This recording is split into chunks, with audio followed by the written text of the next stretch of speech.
Gigantic D Zombie here, currently praising the God Emperor of managed democracy. If you haven't heard, the on Thursday there is the Warhammer Skulls event, which was a huge reveal of all things Warhammer, from Warhammer games, Warhammer miniatures, and a whole bunch of other merchandise, but mostly it was the games that was being revealed, and like all that happening on Thursday already had me super freaking excited. And then, I wasn't gonna make a video on it because I'm not a news person, but then I discovered something in Destiny 2 that, I was on the emotional high of Skulls, and then Destiny 2 kind of mitigated that and plummeted it down really low because there was like some sad or more like bittersweet news of Destiny 2, which then kind of made me in this middle ground of very conflicting emotions of super excited, and I'm also super sad, but I'm also kind of not sad. It's a bunch of stuff, but I decided that I wanted to talk about it mainly because Thursday was like the biggest day of gaming news I've ever experienced in my life. And I don't mean that in exaggeration. I genuinely mean that is the biggest gaming news day I have ever experienced. So I'm going to split this video in two halves. The first half will be about Warhammer, and the second half will be about Destiny 2. Destiny 2 might be a little bit longer, but we shall see. So, Warhammer Skulls. I'm not going to reveal everything that happened. If you want to see all the stuff, you can check it out on YouTube. I'll leave a link in the description. But I have some bullet points that I wrote down on notes to talk about some of the cool things that some of the things that are available right now is Space Marine 2 got a new update, got a new mission called Purgation, which brings us back to Kodaku, I think it is. It's a swamp planet. And I think this is one is heresy based, as in like we're fighting heretics rather than with Tyranids, which I'm a tiny bit sad, but there's plenty of Tyranids go around. But either way, still love new missions. And they added, what is it? Oh yeah, they added a freaking practice arena. Like I thought it was just a freaking mod, but no, apparently like there's an actual practice arena where you can fight enemies for practice from like just normal like throwaway mobs to like whole bosses. You can just test out your build, which is really freaking nice. They also changed the cosmetics, so now like a lot more of the classes can have capes now. That's like the main takeaway for me, which is really nice. You can actually replicate that Deathwatch outfit from the very first campaign mission, which is really freaking cool. That just having that hood and the cloak is just awesome. But what else? They had some changes to siege mode, which it did make some small improvements here and there. Apparently it's going to be even harder than it is now, which is fuck, why? Like it was already hard enough. I might be a noob, but like damn, it can get insane at times, and they're making it harder. They are also adding more bosses. The Hive Tyrant and the freaking Void Beast, I think it was what it was called, are being added. They can spawn on waves 5, 10, 15, which, again, well, I mean, I'm not mad about that. That's actually kind of cool. It's mainly the Void Beast that I'm really scared of, because that fuck is just unfair. I need to learn how to fight that thing. But anyway, all that is available right now. Like, you can go play Space Marine 2 right now. Oh, they also added a $10 Iron Hands Tech Marine like skin pack, not skin pack, but like a champion pack, and it looks amazing. Like I don't know if I'm gonna show it on screen right now, but like it looks pretty damn good. It's really awesome. But that is all Space Marine 2. Then we got a release date for Rogue Trader. We got a release date for a new DLC on June 11th called Infinite Museum. Yeah, Infinite Museum. I think that's what it is. And basically, we're going to be meeting Trazir the Infinite, which I still haven't read that book.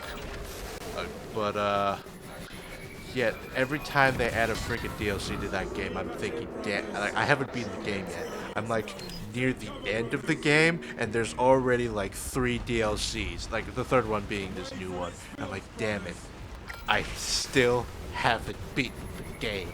Why do you keep adding stuff? I mean, I'm not mad. I'm not actually mad. It's just like, damn it, I'm even more far behind on that game. But like any Dacron stuff, it's just cool. I'm completely down for it. But yeah, that'll be happening June 11th, so keep a lookout for that. Then Dark Tide finally revealed the Skitari, which is like, I didn't know what a Skitari was until they revealed that. Basically, they're like Adeptus Mechanicus soldiers, pretty much. Like if you know Adeptus Mechanicus, you know they're all about drones, and robots, and just tech, like pulse weapons, like or like arc. I forget what they're called. The freaking energy blaster, yeah, energy blaster weapons and all that. Looks pretty damn cool, and it's in Dark Tide. So I hear that the Skitari are going to be like a jack of all trades, or like not a jack of all trades, but more like you could build specifically into any department. So you can like go hard into melee and be a melee monster. You can go hard into range weapons and be a boss at that, and so on and so forth. So that will be interesting. That will be another cool class to add, Dark Tide.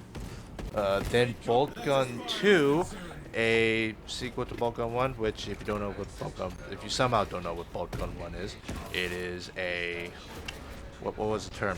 Boomer shooter. It's an old style boomer shooter where you play as a Malum Kaido, and you basically clean up the mess Titus left behind on Gaia, which, yes, it is canonical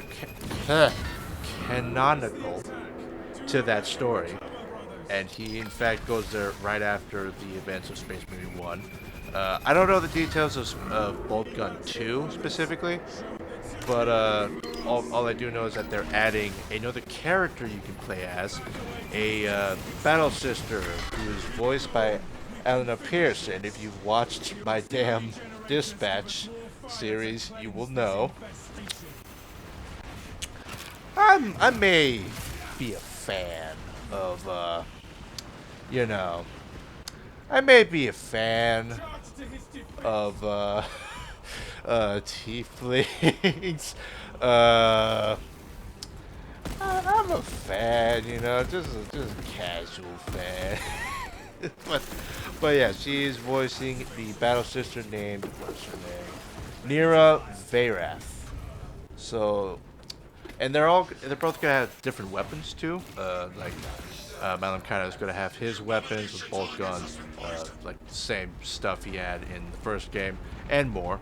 They're adding new weapons, but the battle sister is gonna have completely different weapons, and she's had completely different swords. She has a power sword. She can like freaking slide all over the place. It looks pretty good. All right, yeah, gotta admit, it looks pretty good. But I am excited for that. Oh boy, oh boy, oh boy.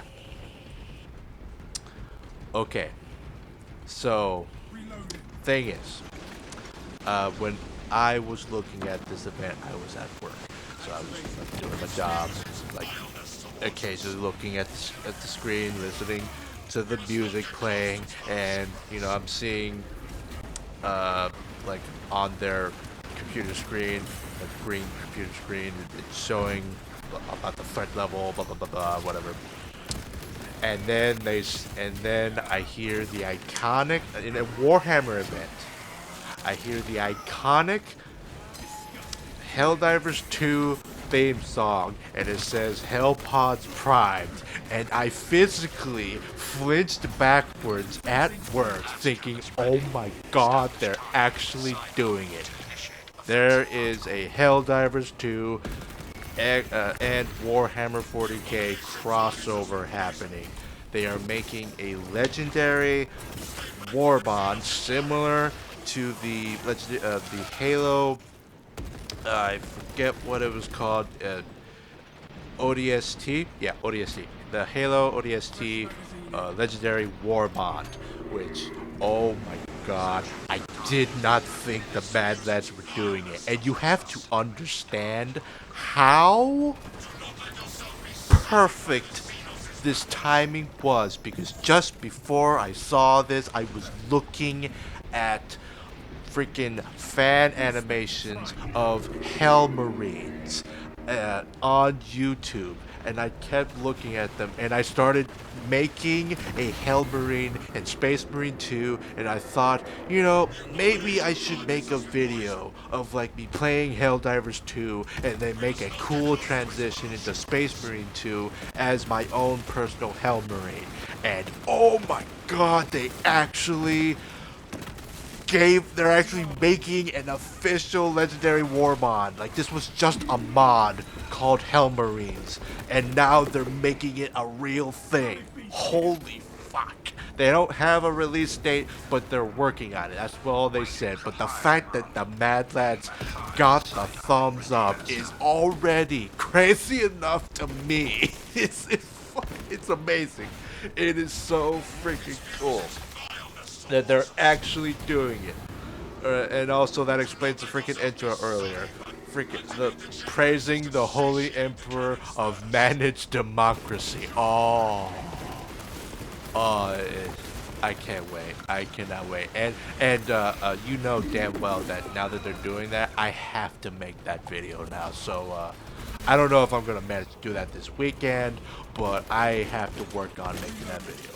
It's now set in stone. I have to do it. I am legally required to do it. Anyway, enough on that. Got that crossover happening. And well, one honorable mention. I'm not personally interested in this game, but I've heard good words about this game.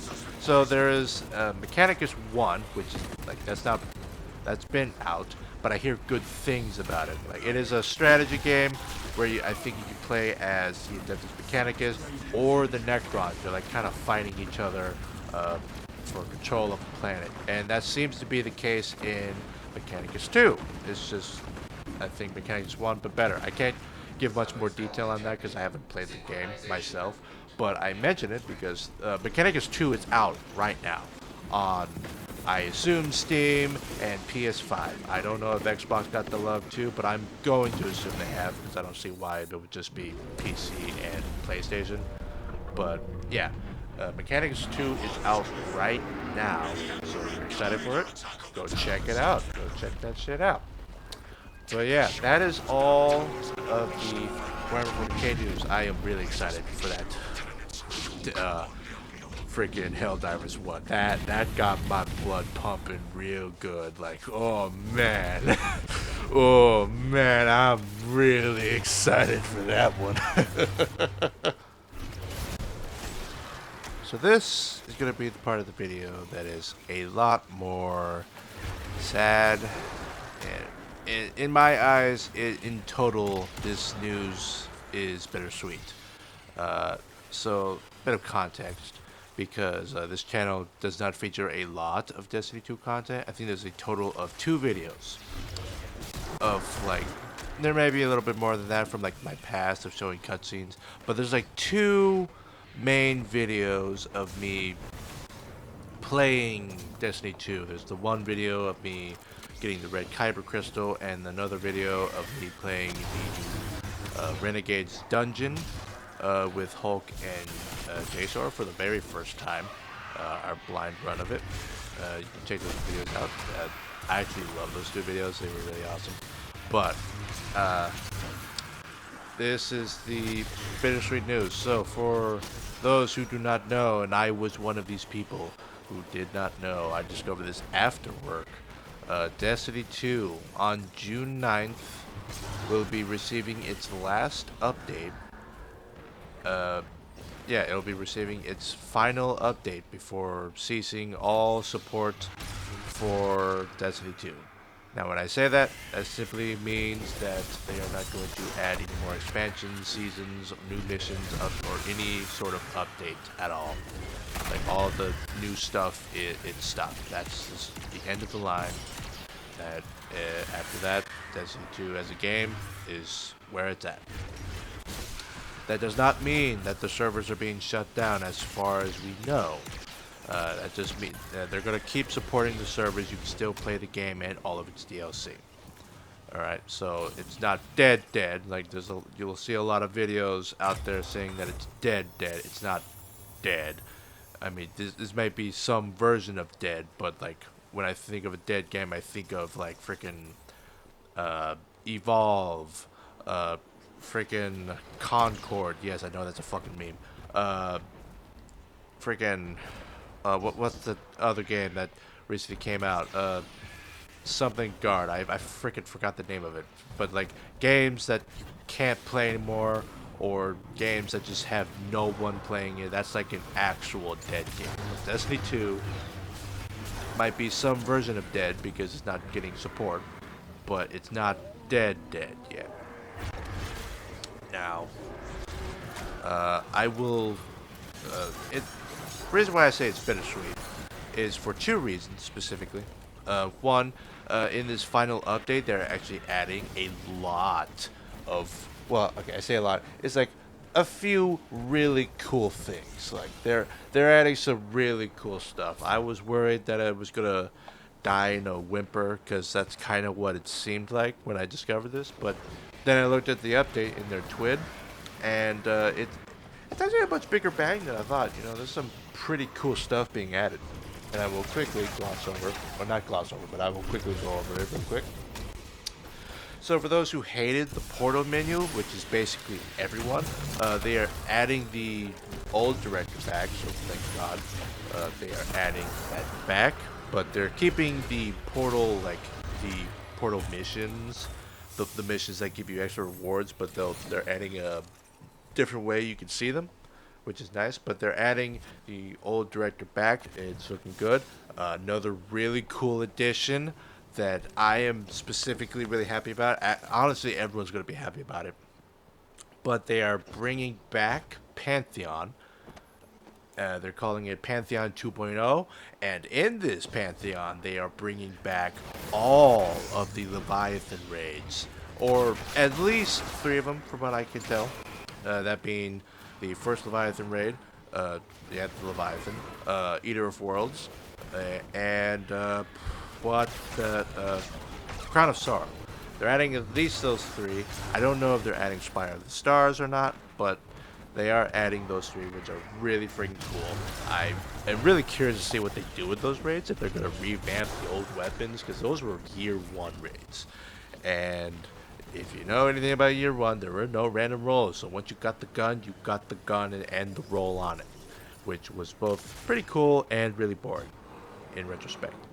But I still love those raids. They were the first ones I ever did. Let's see what, and if I didn't mention before, it is permanent, so like, it's gonna stay there. It's not gonna be a temporary event, which I'm specifically excited about because I missed the first Pantheon. And I should probably explain this. If you don't know what Pantheon is, it is basically a raid encounter. I wanted to say boss rush, but it's kind of a boss rush. It's an encounter rush. Alright, because actually, no, I think it is a boss rush. Never mind. Yeah, no, Pantheon is a raid boss rush mode. Where like there's different difficulties which change the amount of bosses you fight and the difficulty of those bosses you fight. And some of them, they just change the encounter a little bit to mess with you, which really screwed me over in the last time this was around. But the reason why I wanted to play it so much was because they had the title God Slayer, which I am so infuriated that I did not get that. I was so close to getting it the last time, but I waited too long and I couldn't find the teams to help me. It was painful, and I swore that when it came back, I would not waste a second. But now in retrospect, I won't need to rush since it's, not going away. Again, bittersweet. But anyway, Pantheon 2.0, really cool. Oh, I think they're adding dungeons into it. Yeah, they are. That's also really cool. Okay, that's really nice. They're also adding some new aspects for hunters specifically.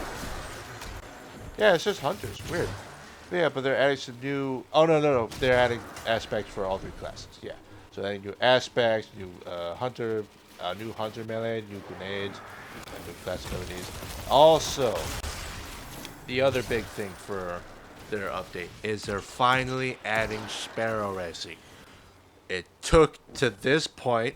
Again, it's really bittersweet, but like, we're getting sparrow racing, so that is a positive. We are getting sparrow racing.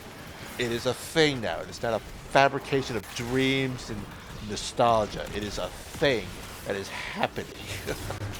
But yeah, there's also some, like they're gonna make seasonal ornaments and weapons able to be gotten a lot easier. You will be able to get them. I think they have a rotation, but I'm not gonna go into the extreme details because this segment of the video is gonna talk more about my love for Destiny 2. Yeah, you heard me. I love Destiny 2. Is it a perfect game? Absolutely not. It has lived long enough to where its flaws are like like a shining pile of shit. But the things that make me love Destiny 2 are still there, and I'll get into all of my thoughts. But I love Destiny 2, and to see it go down like this is bittersweet because we covered the first reason. The second reason as to why this is all bittersweet to me is because despite Renegades after the final shape, Renegades was actually really fun.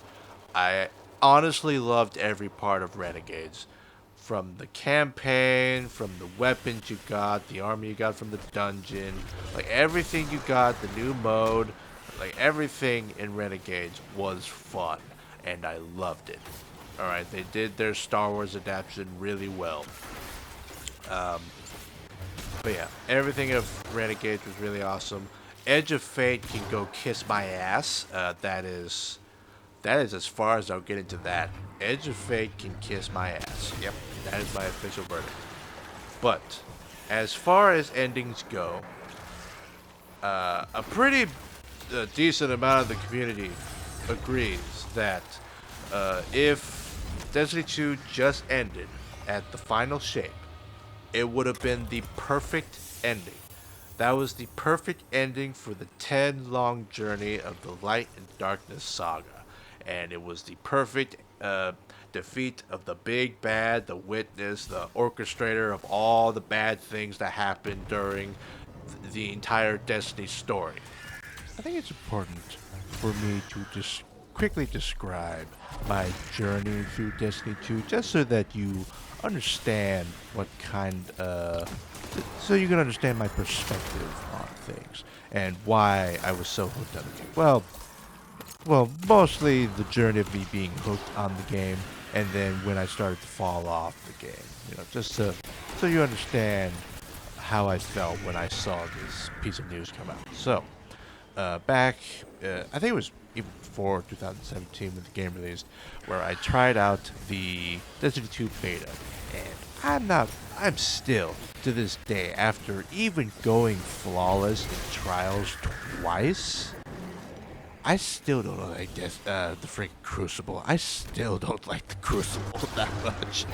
Despite me not liking the Crucible, I like the gunplay, and I like the aesthetic. So despite me not really liking the beta, it was still kind of cool enough to really get me hooked on Destiny 2.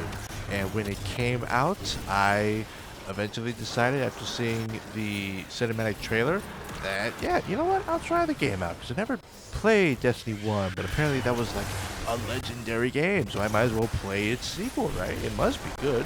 And I fell in love with the gunplay immediately. Despite the vanilla being really ass in retrospective, in looking back, it was absolutely ass. I thoroughly enjoyed the gunplay. So I would stick with the game for years. I went through Curse of Osiris, Warmind.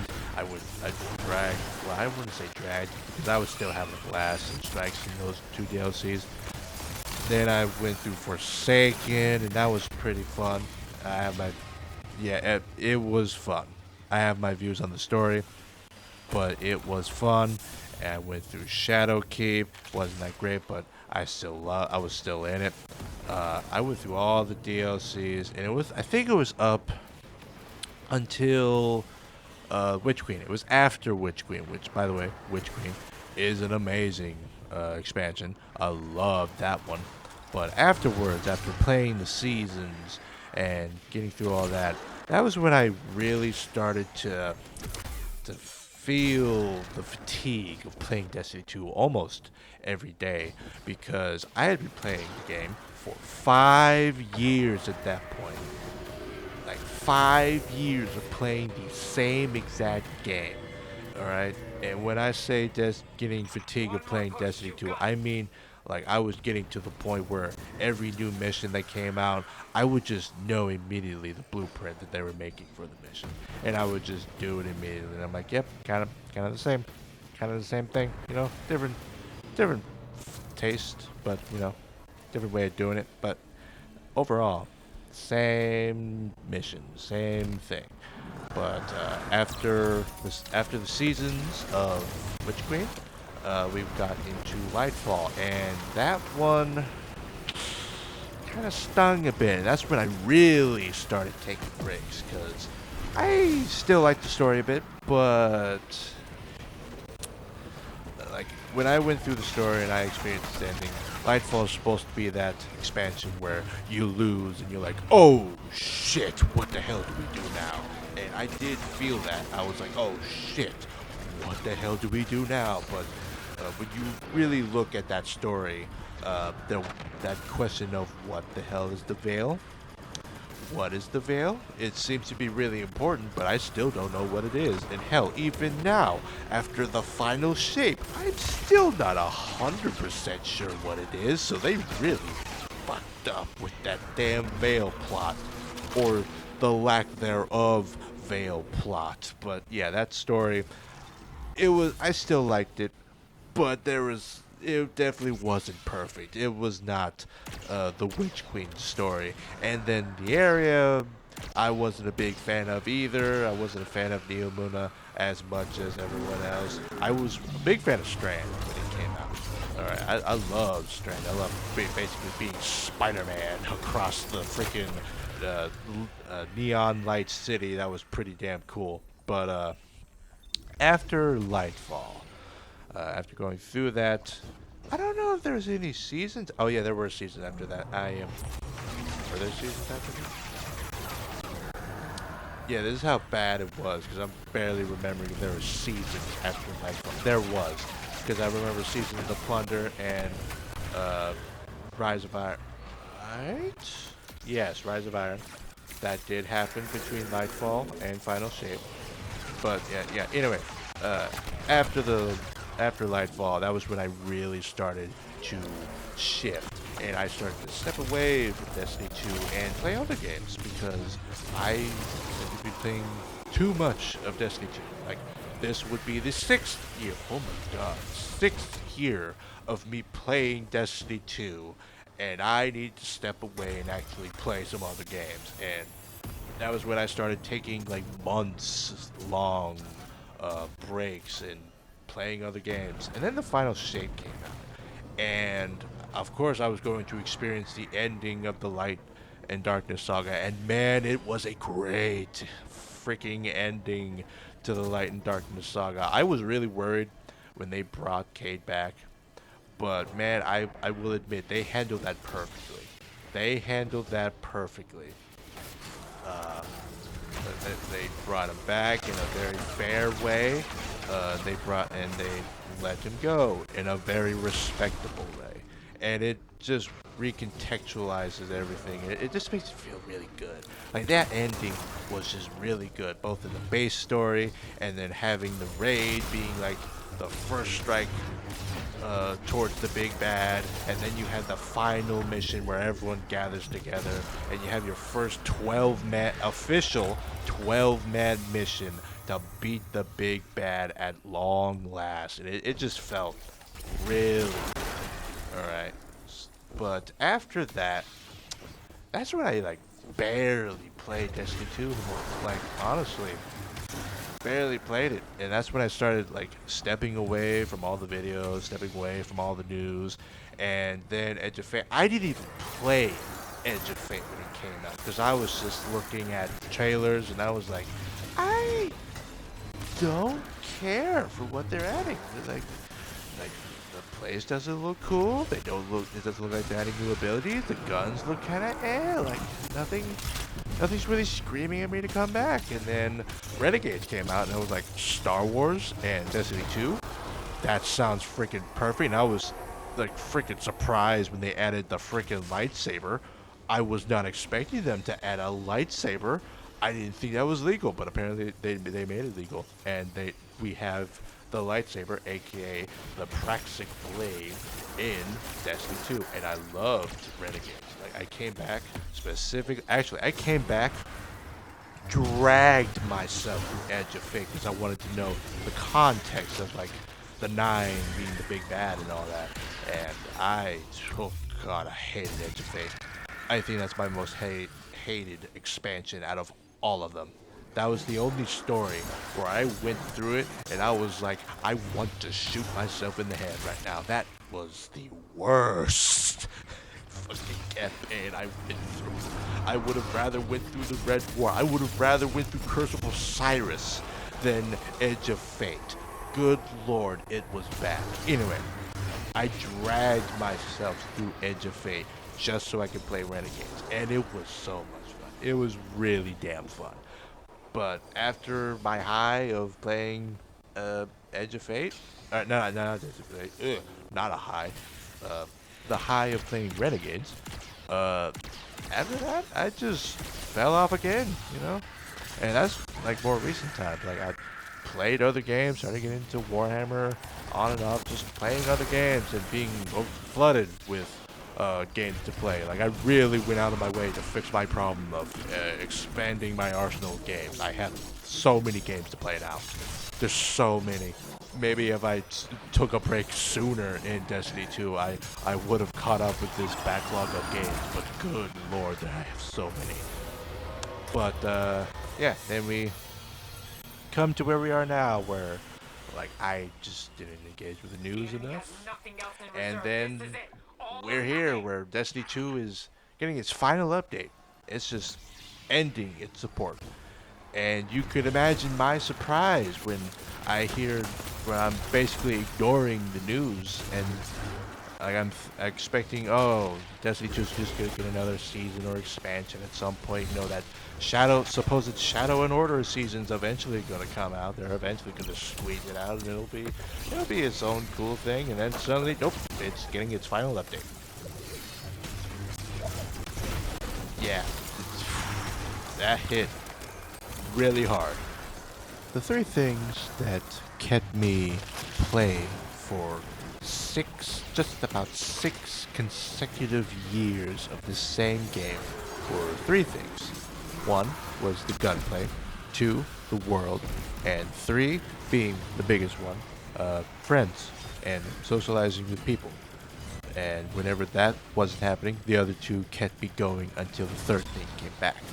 So, with the first thing being the gunplay, I think it is very clear to anyone who knows Bungie, even as a Halo fan, a Destiny fan, or a newcomer as a Marathon fan. If you are one of those, you will know without a shadow of a doubt that Bungie knows how to make gunplay fun. They know how to make it feel good. They just know how to do it. Ever since Halo, they've been making gunplay fun, and they know how to make it hook you. And that is one of the things that kept me going when I fired off the freaking origin story, getting headshots all the time, bam, bam, bam, bam, bam, bam, and seeing their heads explode. It just felt satisfying. And then shooting a hand cannon, feeling that oomph. like that pow in the back of my ears and seeing their heads explode, a pow, pow, pow. It just felt really good. It felt awesome. It felt fun. All right, and yeah, they know how to make gunplay. The second thing is the world. Now, this one is obviously subjective because there are obviously other games that repeat elements or replicate elements of Destiny 2. But the thing is that the world, to me, uh, there is no game that truly exactly uh, copies the world of Destiny 2. There isn't really a game that copies the same way they do sci-fi with heavy fantasy elements. They don't really. There's no games that really do that exactly. I think that's why I've gotten into Warhammer 40k because it's the closest thing that's really fun. That's gotten into that sci-fi with heavy fantasy elements.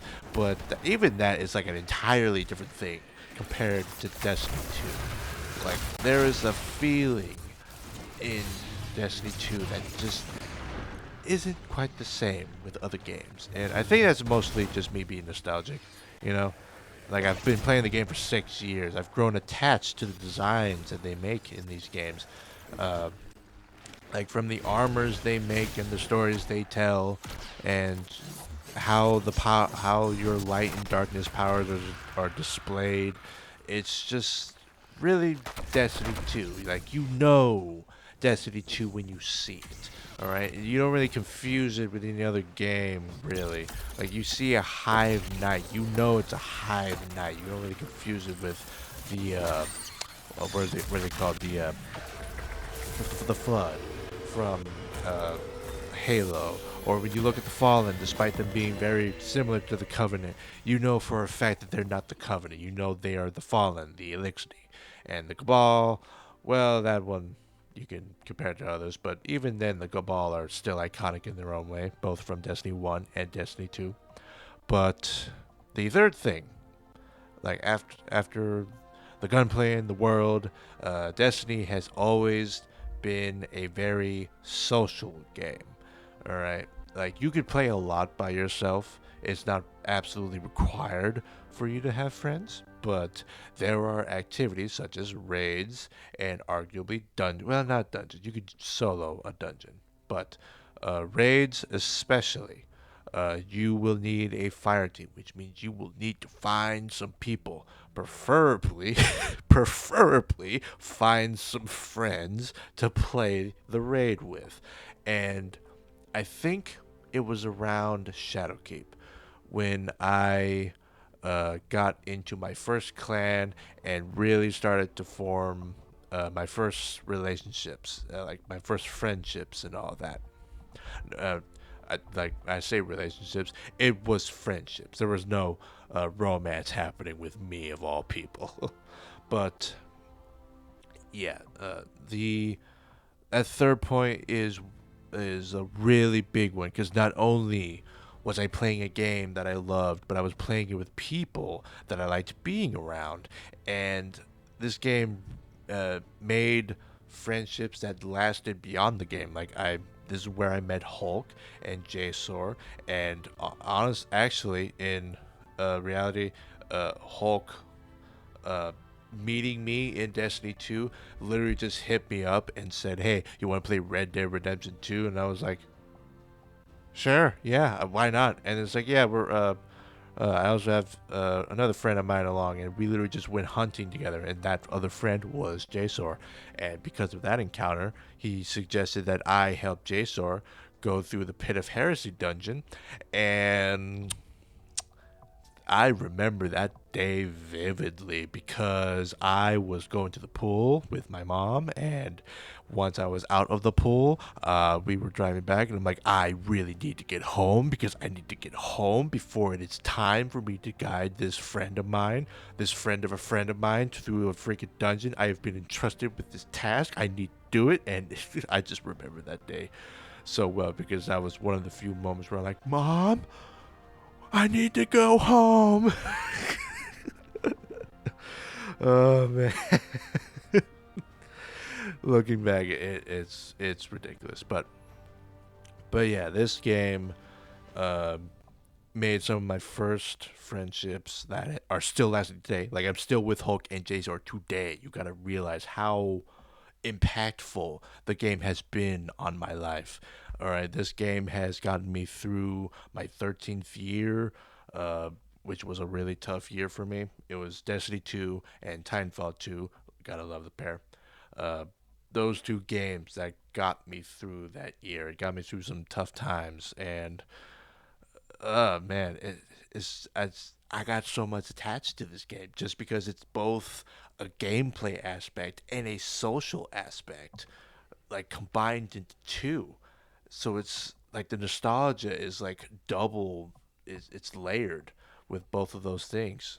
So when I heard that this game that I love both for its gameplay and the relationship that I have with the game itself, considering that I've been playing it for just about 6 years of my life, it it kind of hit hard. I'm not gonna say it hit me like a truck because my reaction to it was that when I heard it, I felt nothing for a bit.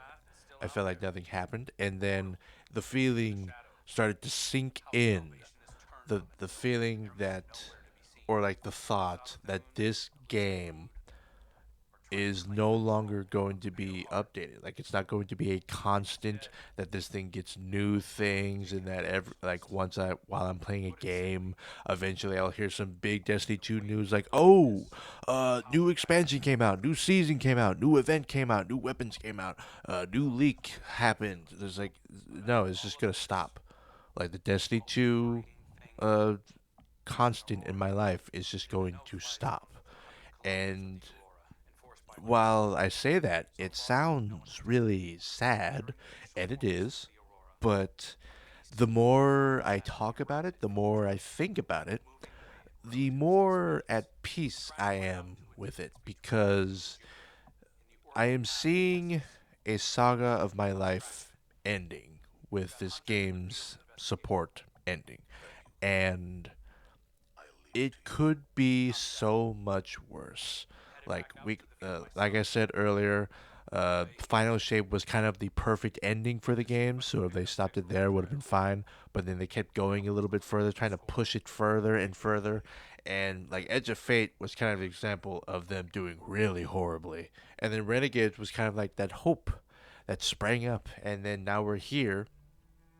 So like they could have gone so much further and made so many more horrible things that would have tarnished the reputation of the game and dragging it through the mud. But now we get to sit here and only have like one bad expansion and another really cool expansion afterward, and then we just sit on that.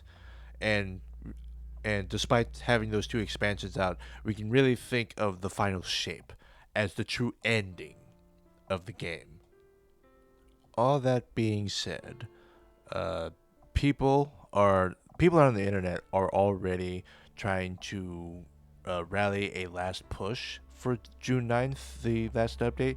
People are thinking of trying to rally as many people as possible to hop on June 9th to show Bungie and Sony how much we love the game and how much they should reverse this decision and continue supporting the game, which I don't think that's actually going to succeed because I think this is going to be a problem on a much more fundamental level. Like they simply do not have the manpower and the funds to do it.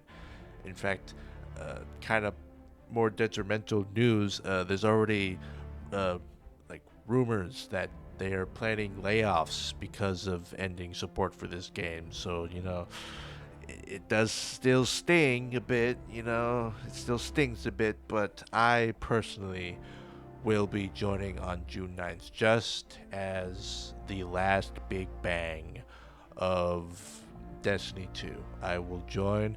I don't know if I'm going to get into Pantheon, but I'll definitely do some sparrow racing. I'm going to just check out the game with the boys. I know Hulk's going to be playing a lot more. Chaser, I don't know. He hasn't really commented as of me recording this, but yeah, I will be joining on June 9th. But yeah, you can imagine my freaking mind going through all these ups and downs over and over again with hearing all these new Warhammer games coming out and be really excited, especially for Warhammer and Helldivers 2 making their own thing. You can imagine my high of that and then the low of me hearing that what is essentially my favorite looter shooter of my life. That's 6 years of my life devoted to the game is now stopping support. You could imagine my up and down and mixed conflicted feelings for Thursday, which is why I call that this Thursday like one of the biggest gaming news days of my entire life because it kind of made my brain go, whatever that sound was. But yeah, I hope that listening to me rant, well, I guess not rant, but ramble about all these things, I hope it informed you on some things. I hope you enjoyed the commentary that I gave. And also, this whole thing is also just one big test for my microphone to see how I can perform. But yeah, I hope you enjoyed. I hope this informed you if you were somehow late to the news because I know this video is coming out super duper late. Alright, it is in fact not Thursday if you were fooled. If I did fool you, you know, perks on me, good job me. But all that being said, yeah, without further ado, I shall bid you all adieu.